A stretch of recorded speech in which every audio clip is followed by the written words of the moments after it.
BSc first semester chemistry का fundamental of chemistry में संकर्ण एक ऐसा क्वेश्चन है जो एग्जाम में बहुत बार रिपीट हो चुका है और एग्जाम में हर वर्ष आता है और ये 15 नंबर में क्वेश्चन पूछा जाता है। तो आप लोग संकर्ण पर विशेषकर ध्यान रखें, उसका वीडियो जरूरी हमारा देखें और इसको देखकर बच्चों के साथ शेयर करिए। तो समझिए संकर्ण क्या होता है। संकर्ण एक ऐसी प्रक्रिया है जिसमें दो या दो से अधिक ऑर्बिटल आपस में मिलकर नए संकृत ऑर्बिटलों का निर्माण करते हैं। वो एक संकर्ण एक ऐसी प्रक्रिया है ये। तो संकर्ण जो होते हैं इसके प्रकार जो होते हैं वो आपके 6 प्रकार के होते हैं, पर यहाँ पर संकर्ण को तीन डिवाइडेशन में आपको बता दे रहे हैं कि 3 जो आता है ये भी क्वेश्चन 7.5 नंबर का होता है और वो भी क्वेश्चन 7.5 नंबर का होता है। तो यहाँ पर संकर्ण की संरचना और इसका बंद कोण और उदाहरण आप समझेंगे।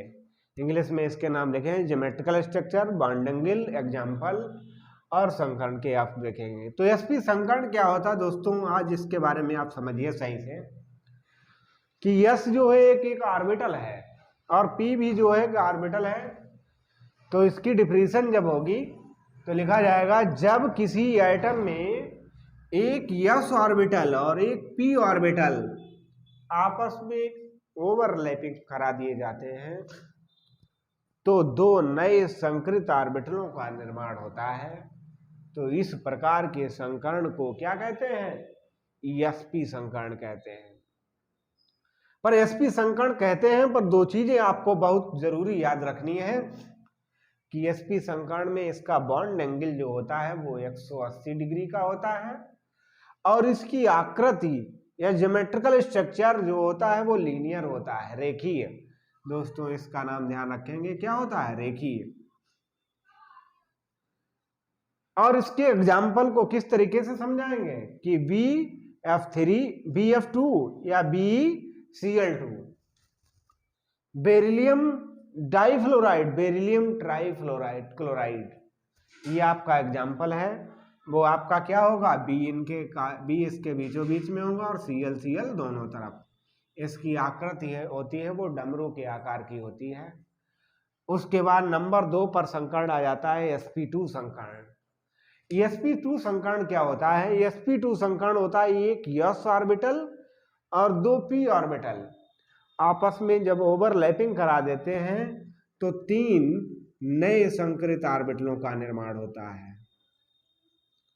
नए संकृत ऑर्बिटलों का निर्माण होता है क्योंकि एक यस होता है और 2 p होते हैं, इसलिए 3 नए संकृत ऑर्बिटल हो जाते हैं। 3 नए संकृत ऑर्बिटल का निर्माण होता है। तो इस प्रकार के संकर्ण को sp2 संकर्ण कहते हैं। तब इसका बॉन्ड एंगल जो होता है वो 120 डिग्री का होता है और इसकी आकृति जो होती है वो ट्राइगोनल होती है। ट्राइगोनल का मतलब त्रिभुजाकार। इसका एग्जाम्पल होता है BF3, BCl3 और NH-NO3। इस तरीके से आपका एग्जाम्पल होगा। नंबर 3 में संकर्ण आता है sp3। sp3 संकर्ण क्या होता है कि इसमें एक ऑर्बिटल यस का होता है और एक पी का होता है। तो लिखते हैं जब किसी एटम में एक यस ऑर्बिटल और 3 पी ऑर्बिटल आपस में ओवरलैपिंग करा देते हैं तो 4 नए संकृत ऑर्बिटलों का निर्माण होता है। इस प्रकार के संकर्ण को sp3 संकर्ण कहते हैं। sp3 संकर्ण का बॉन्ड एंगल जो होता है वो 109.28 मिनट का होता है और इसकी आकृति टेट्राहेड्रल होती है। टेट्राहेड्रल का मतलब होता है चतुर्फल की और ये आपकी कोणीय होती है और इसकी आकृति होती है चतुर्फल की। इसकी आकृति चतुर्फली होती है और इसका एग्जाम्पल होता है CH4, CCl4। ये मेथेन का होता है, ये टेट्रा मेथेन होती है, टेट्राक्लोरोमेथेन। ये आपका हो गया sp, sp2, sp3 संकर्ण। ऐसे संकर्ण नंबर आपका 4 आएगा, उसका नाम 4th नंबर में देखेंगे कि sp3d संकर्ण। sp3d संकर्ण का क्या पता करना है आपको, इसका बॉन्ड एंगल और साइज। तो sp3d संकरण में देखेंगे कि एक s और 3 p है और एक d ऑर्बिटल है। तो इसकी डिफिनेशन कैसे लिखेंगे? जब किसी एटम में एक s 3 p और एक d ऑर्बिटल आपस में ओवरलैपिंग करा दिए जाते हैं तो 1 और 3 4 5 नए संकरित ऑर्बिटलों का निर्माण होता है। तो इस प्रकार के संकरण को क्या कहते हैं? sp3d संकरण कहते हैं। तब इसका बॉन्ड एंगल 90 और 120 डिग्री का होता है और इसकी आकृति होती है ट्राइगोनल बाइपिरामिडली। ट्राइगोनल बाइपिरामिडली का मतलब क्या होता है?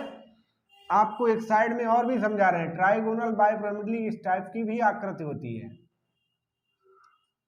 ट्राइगोनल बाइपिरामिडली आकृति। ये भी आपकी ट्राइगोनल बाइपिरामिडली आकृति होती है। ये आपकी ट्राइगोनल बाइपिरामिडली। तब इसका एग्जाम्पल जो होता है वो PCl5 होता है और उसके बाद आपका क्या होगा संकरण? sp3d स्क्वायर संकरण। sp3d स्क्वायर संकरण क्या होता है? जब किसी एटम में एक s 3 p और 2 d ऑर्बिटल आपस में ओवरलैपिंग करा देते हैं तो 6 नए संकरित ऑर्बिटलों का निर्माण होता है। तो इस प्रकार के संकरण को क्या कहते हैं? sp3d स्क्वायर संकरण कहते हैं। तब इसका बॉन्ड एंगल 90 डिग्री का होता है और इसकी आकृति ज्योमेट्रिकल स्ट्रक्चर जो होता है वो ऑक्टाहेड्रल होता है। ऑक्टाहेड्रल का मतलब होता है अष्टफलकी। उसके बाद इसका एग्जाम्पल जो होता है वो SF6 होता है।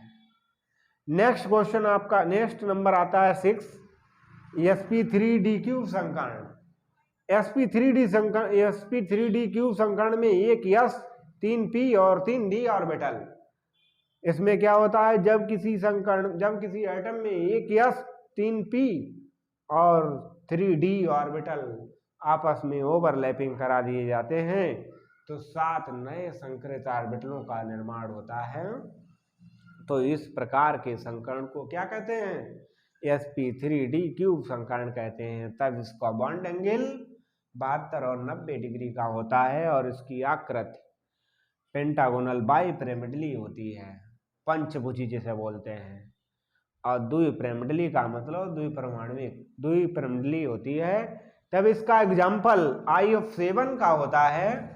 दोस्तों आज आपको संकरण का वीडियो बहुत अच्छा लगा होगा। अब हम आपको sp संकरण का ग्राउंड स्टेट और एक्साइटेड स्टेट बताने जा रहा हूं।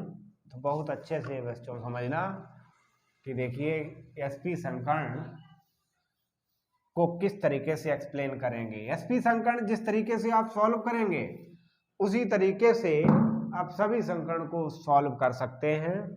तो sp संकरण ये तो आपको डिफिनेशन तो इसकी बता ही चुके हैं। उसके बाद इसका एग्जाम्पल, इसका आकृति जो होता है वो आकृति इसकी होती है रेखी, जिसे बोलते हैं लीनियर। और बंद कोण जो होता है वो कितने डिग्री का होता है? बंद कोण 180 डिग्री का होता है। अब आप इसका एग्जाम्पल देखेंगे तो बेरिलियम 4, इसका इलेक्ट्रॉनिक कॉन्फ़िगरेशन होता है 1s2s और p में इसका वैल्यू 0 हो जाता है क्योंकि 2 ऑर्बिटल की हमें जरूरत पड़ती है। तो इसमें कक्षक जो होता है वो 1 इसमें होते हैं, p में होते हैं वो भी 3 होते हैं। क्यों? px py pz होता है। तो इसमें इलेक्ट्रॉन जो होते हैं वो आपके ग्राउंड स्टेट में जब दिखाएंगे, ग्राउंड स्टेट में, तो आप इस पूर्ण कक्षक को करेंगे। उसके बाद एक्साइटेड स्टेट में जब पहुंचेंगे तब आपको क्या करना है? इलेक्ट्रॉन का युग्म जो होता है वो अलग अलग आपको कर देना होता है। जैसे कि इसमें एक इलेक्ट्रॉन रह जाएगा और एक इसमें पहुंच जाएगा। तो आपको पता होना चाहिए यस में जो है वो 1 और पी में भी जो है वो 1 है। तो इसलिए यस और पी आपस में जुड़कर sp संकरण का निर्माण करते हैं। किसका निर्माण करते हैं? sp संकरण का निर्माण करते हैं, तो आपके दोस्तों ये समझ में आया होगा कि जिस प्रकार sp संकरण एक्सप्लेन कराया हमने, इसी प्रकार सभी संकरण आप ग्राउंड स्टेट और एक्साइटेड स्टेट में एक्सप्लेन करा सकते हैं। और इसकी आकृति में परिवर्तन एक गोलाकार होगा, वो भी आपका एक ऑर्बिटल होता है जिसे बोलते हैं यस ऑर्बिटल। और यहाँ पर एक इस टाइप की आकृति होती है जो होता है ये होता है आपका यस और एक होता है पी। इन दोनों को जब एक्सप्लेन करते हैं तो आपका एक ओवरलैपिंग ऑर्बिटल बन जाता है। उस ओवरलैपिंग ऑर्बिटल में क्या होता है, इसका एंगल जो होता है वो 180 डिग्री का हो जाता है। ये आपका हो जाता है Cl और Cl ये आपका हो जाता है B। तो इसकी आकृति जो होती है वो किसके आकार की होती है, डमरू के आकार की आकृति होती है। दोस्तों आज आपको संकरण का वीडियो हमारा बहुत अच्छा लगा होगा। ऐसे ही आप वीडियो पर डे देखते रहेंगे और हमारे चैनल को लाइक और सब्सक्राइब करते रहिए। आपको पर डे ही केमिस्ट्री का एक नया वीडियो मिलेगा। और दोस्त थैंक यू।